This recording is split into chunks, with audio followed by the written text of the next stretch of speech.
entitled to an opinion. I've got one leading question, then we're going to go to Senator Xenophon, and then we're going to go to Senator Fawcett. The gentleman that gave evidence before about the engines, could you come back to the table, please? I'm sorry. Thanks, John.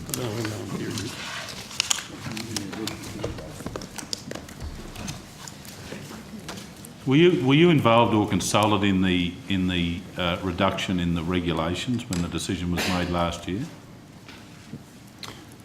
I was involved in once the regulation had been revised. Yes. I wasn't specifically involved in the design of the regulation.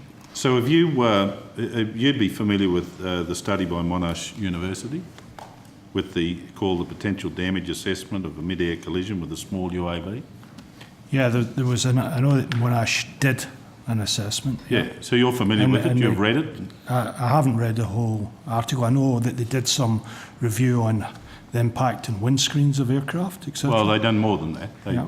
because they've contradicted you on the engine thing, which is I'll come to in a moment. Well, okay. So you didn't read that? I haven't read the whole article, no. Do you realise that you commissioned it? CASA commissioned it? Yeah, as I said before, when the regulation was revised, Let me I re-grab, wasn't in my Mr. role. Crawford. You're involved in discussions about the regulations. You've commissioned research work, and Yep. your evidence here today is you haven't read it.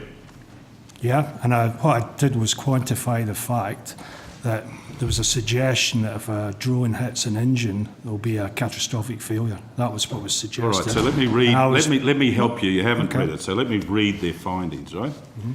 It says that 3 out of 4 collisions are expected to result in ingestion of the UAV into one of the engines. Right. That's what it says.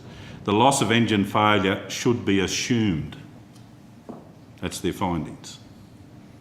UAV ingestion is very unlikely to result in a catastrophic outcome. Yep. All right? So the ingestion of the UAV into the engine, what are you saying happens then? That it somehow gets distributed? So if it's ingested in the engine, it'll go down the bypass and back out. No prospect of a catastrophic event if it goes into As you just said, the report said the same. There would not be. It's unlikely there'll be a catastrophic failure.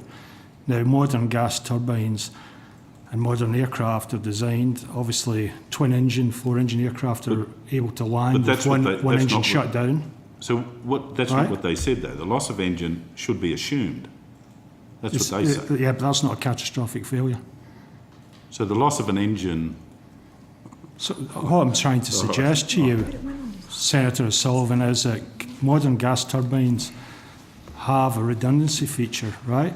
So that if you have an internal failure of an engine, like a blade failure, because aero engines regularly have, well, not regularly, but they do have failures, right? They're typically contained.